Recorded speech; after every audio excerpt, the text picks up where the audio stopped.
She got a nice rock here. What a nice rainbow.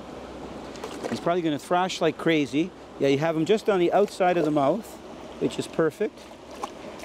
And I think he's going to be okay if I can get the hook out. Okay, one quick look. There's a nice rainbow from Daphne. Beautiful. And I'm going to shake it off. And there he goes, right down. Beautiful. Perfect. Now, you know, from my experiences, and I think yours too, spinners are one of the most versatile lures to use for trout. Absolutely. This one that you're using, the Vibrex, is one of my favorite. And I tell viewers, it's because it's a little bit different than the average spinner. It's got the little bell. Yeah.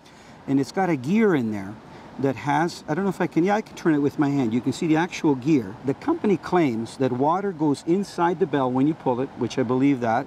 And when the water hits that gear, the bell oscillates. It actually goes back and forth. So besides the water hitting the gear spinning, it goes back and forth. That's why they call it a Vibrex. Interesting. Because they claim that in addition to the blade going around, rotating, you know, and causing vibrations and flash, that the water hitting the bell and the gear at the inside sends out a lot of vibrations.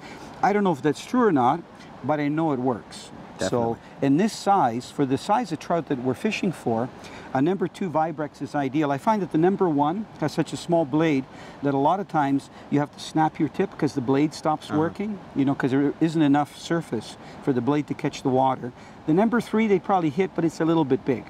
The number 3 spinner I use for fish that are more from 2 to, let's say, 5 or 7 pounds. But this is perfect. And a lot of anglers don't realize that it's very important how deep the spinner goes. You know, earlier we were watching the fish chasing the spinner. Yeah. And we could see them come right up to the shore because you were fishing it pretty slow. And here, because they're rainbows and they're trying to probably stay down where the water's a little cooler, that's why you got them to follow. If you were to burn the spinner along the surface, you probably wouldn't even get a hit. Exactly. Because, you know, it's not in front of them. So it's a really versatile lure. You know, if you're fishing for trout anywhere, whether it's here in Israel, in Daphne and fishing a pond like this, or maybe exploring some of the river stretches, or anywhere in the world, spinners are probably one of the best lures to use with an ultralight.